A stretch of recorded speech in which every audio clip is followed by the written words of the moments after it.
nakalimutan nila na kinakailangan muna nila ng quorum bago nila baguhin ang Senate rules na magtatalaga ng iba pang presiding officer bukod sa Senate President.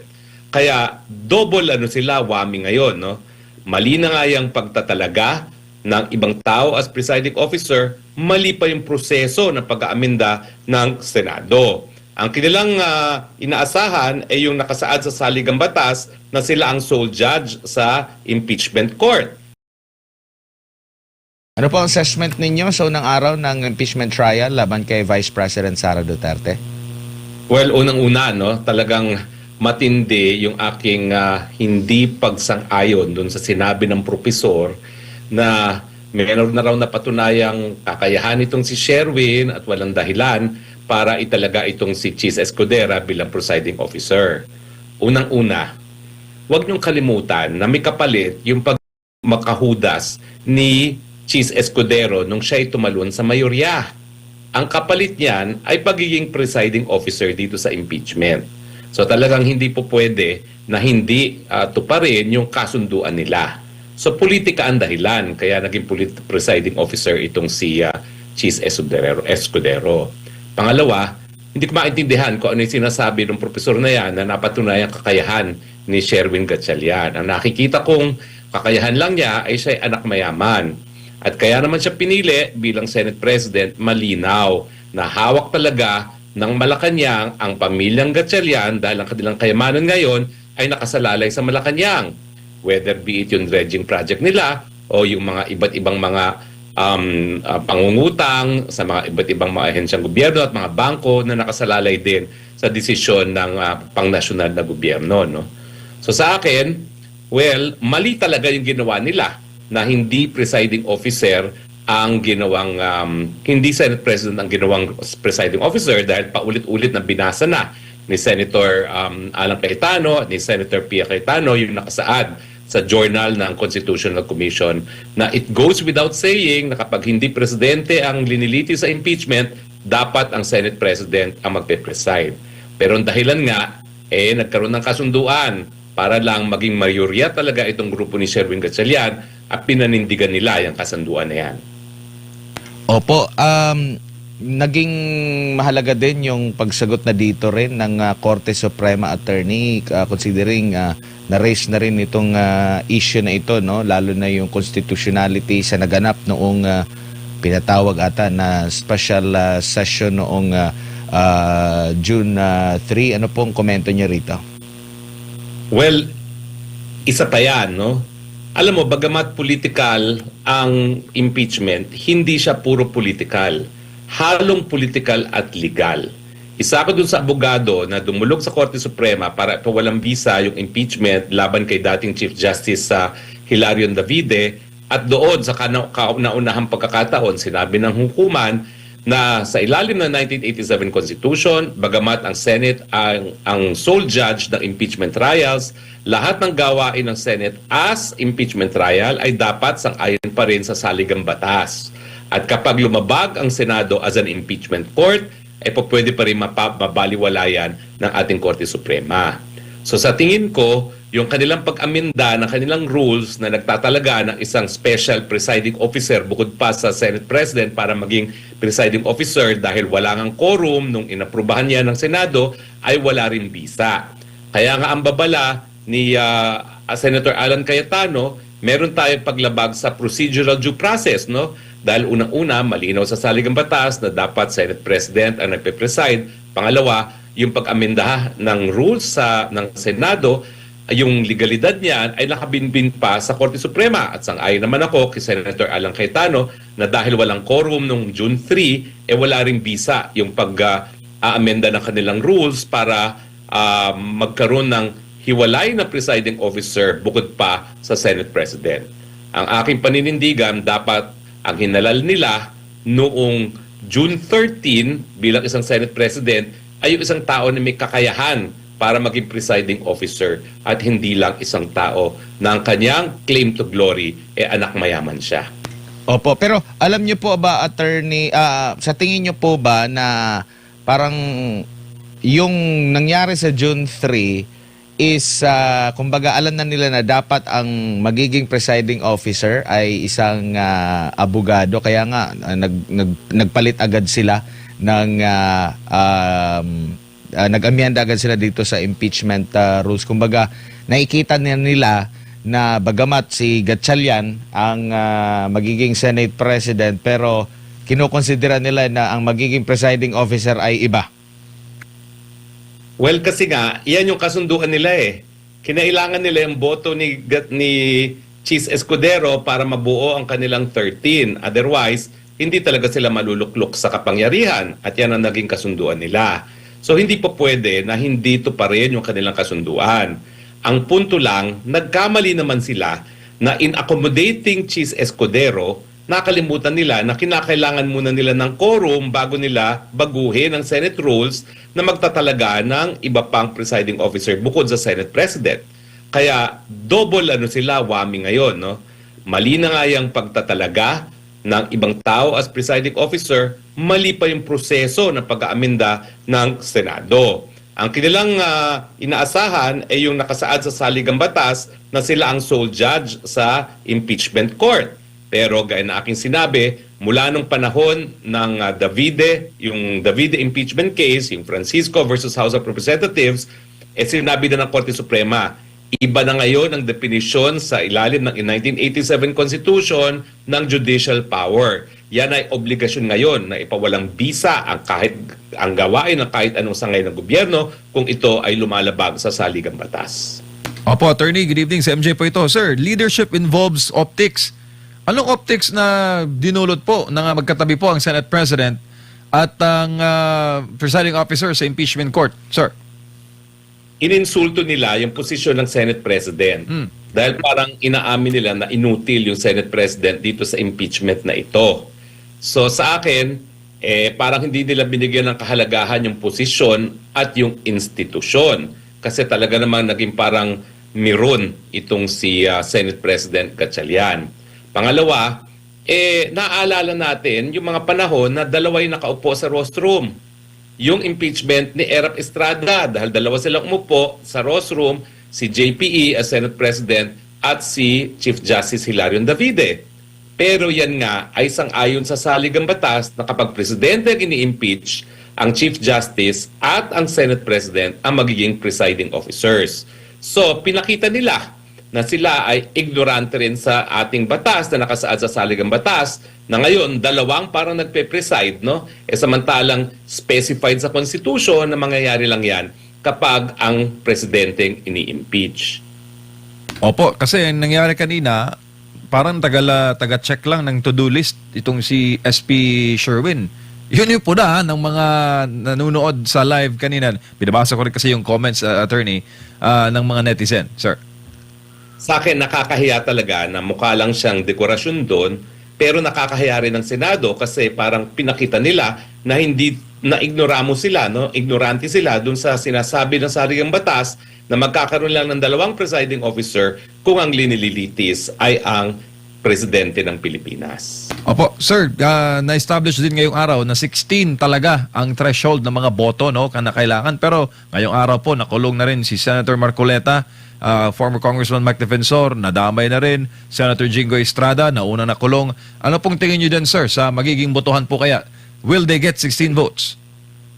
Unang-una hindi pa tayo sigurado, nakikilalanin nila na 16 talaga ang kinakailangan ng boto para ma-impeach si Sara Duterte. Yung 16, deklarasyon lang yan ni Chis Escudero. Pero nakita nyo naman kanina, yung issue na kung pwede magtalaga ng presiding officer, dinaan din yan sa boto ng Senado at yung boto followed party lines, majority and minority. Hindi ako magtataka kung itong issue ng pagkakakulong ni Senator Marcoleta, Jingo Estrada at pagtatago ni Bato de la Rosa at posible pang mga pagkakaso sa ibang mga senador ay magbubuhay nung ginawa ng tropang ito, tropang Win Gatchalian, na babaguhin nila yung boto na required, no?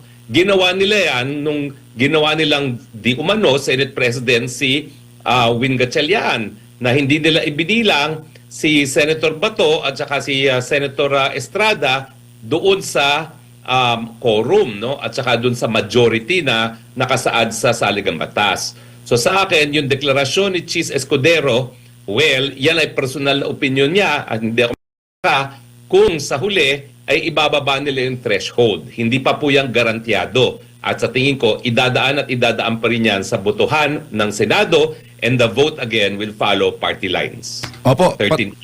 Opo, thank you sir. Pati nung sa issue po ng tax records, attorney, bukang pinabalik po ngayong araw sa BIR.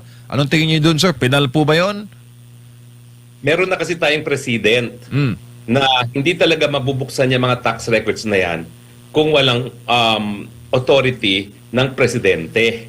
Noong in-impeach si Chief Justice Corona, inaprubahan yan ng Presidenteng Benigno Aquino Jr. So ngayon, hindi tayo sigurado kung pabubuksan nga yan ng Presidente Marcos Jr.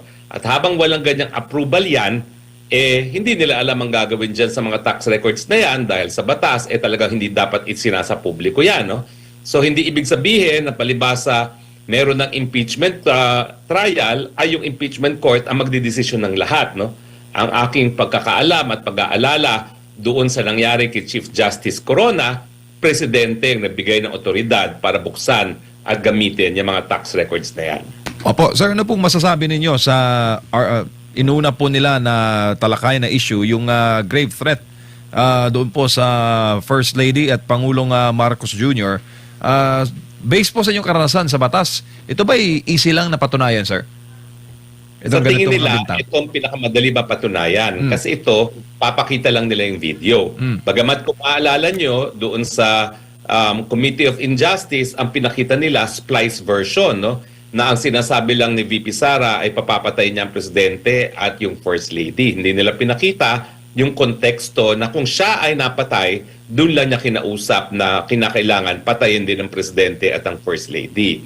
So sa tingin ko, bilang mga politiko, itong mga prosecutors are aiming for yung political mileage na pinamumukha nilang napakasama talaga ni VP Sara, maski alam naman natin na hindi po pwedeng krimen na grave threat yan dahil unang-una, conditional, pangalawa, wala talagang intensyon at kabahagian ng malayang pananalita.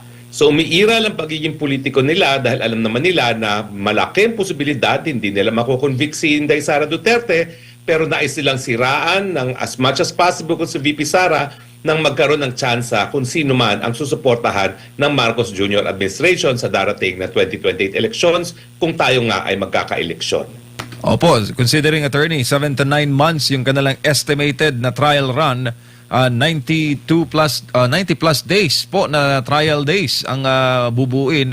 Talagang hahantong ito o tatagos ito sa campaign season, attorney. Totoo po yan, no? Dahil inaasahan natin na ang filing of candidacy is anytime from August to October of 2027 at sa dami ng mga araw ng mga paglilitis na hinihingi nila na hindi naman araw-araw, thrice a week lang naman yan, talagang aabot talaga yan sa 2027. Ang intensyon talaga nila, alam nila na mahihirapan silang kumuha ng numero, bagamat sinusubukan pa rin nilang takutin ng mga senador, ay siraan si Inday Sara Duterte dahil inaakala nila na yung nangyari kay VP Binay nung panahon na siya tumatakbo na napakataas ng niya sa survey, mas mataas pa kay Inday Sara, ay biglang sumadsad bilang resulta ng paninira sa kanya dyan mismo sa Senado, no? Dahil nagkaroon na nga ng Senate investigation di umano dun sa mga undeclared wealth ni VP Binay. Ang pagkakaiba naman, wala naman talaga sila mapapakita na unexplained wealth si Inday Sara Duterte dahil bilang isang Duterte, talagang simpleng pamumuhay lang si Inday Sara Duterte. Opo, natanong rin kanina, attorney, sa press con, kung in case na mag-resign si VP para makatakbo pa rin sa 2028 elections, itutuloy pa rin daw po ba yung mga pagdinig? Sabi ng House Prosec panel, abay dapat ituloy dahil ang accountability ay hindi natatapos po sa resignation. Ano masasabi po niyo doon, sir? Yan ay nagpapakita kung anong tunay na pakay ng House Prosecution Team. Talaga lang sirain ang pagkatao ni VP Sara nang sa ganon merong makatalo sa kanya dahil sa ngayon walang kahit sinong kandidato ang pupwedeng tumalo kay VP Sara kung ngayon ang gagawin ng ating eleksyon. Opo, sir, maiba lang ako ng konti. Dako lang ako no, doon sa pagdalaw ni Marcos Jr. doon sa Canada. Nakita po ninyo, sir, yung gaano po trinato yung kanyang tagapagsalita ng mga Filipino citizens doon po sa Canada. Nakita ko po yan. At nakita ko rin kung paano rin tinarato si Marcos Jr. mismo na ating mga kababayan. That is democracy at work. Kapag hindi sinusupil ang malayang pananalita, nasasabi ng taong bayan ang kanilang saloobin at sa tingin ko, well-deserved ang reception na binigay ng mga Pilipino sa ating tagapagsalita ng Pangulo at sa ating Pangulo mismo. They deserve it. Opo, do you think, sir, ang mga susunod niyang pagdalaw sa ibang mga bansa, kakaroon na sila ng mga agam-agam sa Philcom events dahil matindi po ang mga backlash abroad? Kung sa Pilipinas, nakikita naman nila na hindi sila pinapalakpakan, hindi sila pinapansin at Duterte pa rin ang sinisigaw, bakit naman magbabago yan kung pinag-uusapan ay mga OFWs, na ating mga kababayan? Sa katunayan, mukhang mas malakas pang suporta kay Tatay Digong sa mga OFWs, which I estimate to be anywhere between 95 to 98%, kesa sa suporta kay Tatay Digong sa Pilipinas, which is around 80 to 85%.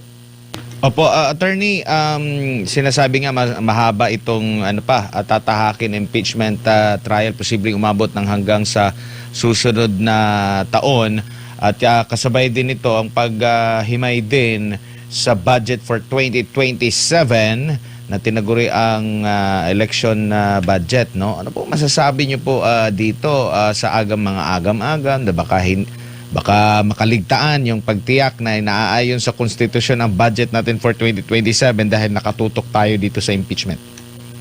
Kasama na po yan sa mas malawakang pangyayari, no, dito sa impeachment complaint. Ito po ay paglihis sa issue na ang talagang dapat maparusahan ay yung mga nasa likod ng flood control scam at saka ito ay paglihis din po doon sa katotohanan na ngayon ginigisa ng Korte Suprema ang administrasyon ni Marcos Jr. dahil doon sa mga bilyon-bilyones, mga unprogrammed funds na pinagmumulan ng korupsyon. No?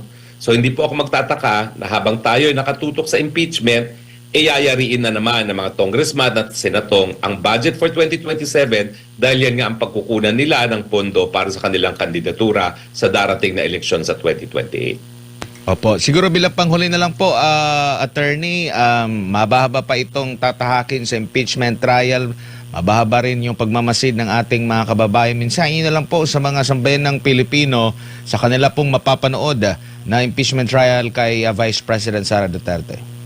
Well, unang-una po, nagpapasalamat ako sa ating mga kababayan sa kanilang patuloy na suporta sa mga Duterte. Madami na pong putik na binato sa mag-amang Duterte, pero lumalabas po talaga na walang epekto po yan sa pagtiwala at pagmamahal ng sambayanan sa mga Duterte.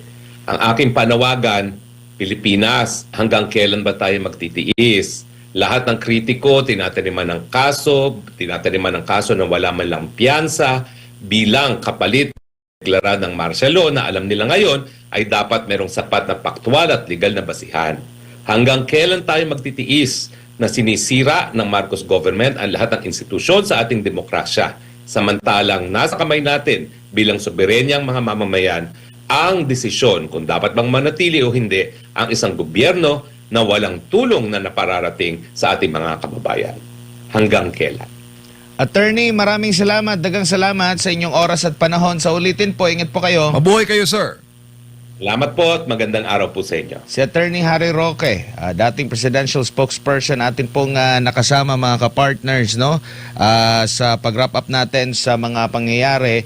Ngayon pong araw na ito, ang unang araw po ng impeachment trial laban kay Vice President Sara Duterte.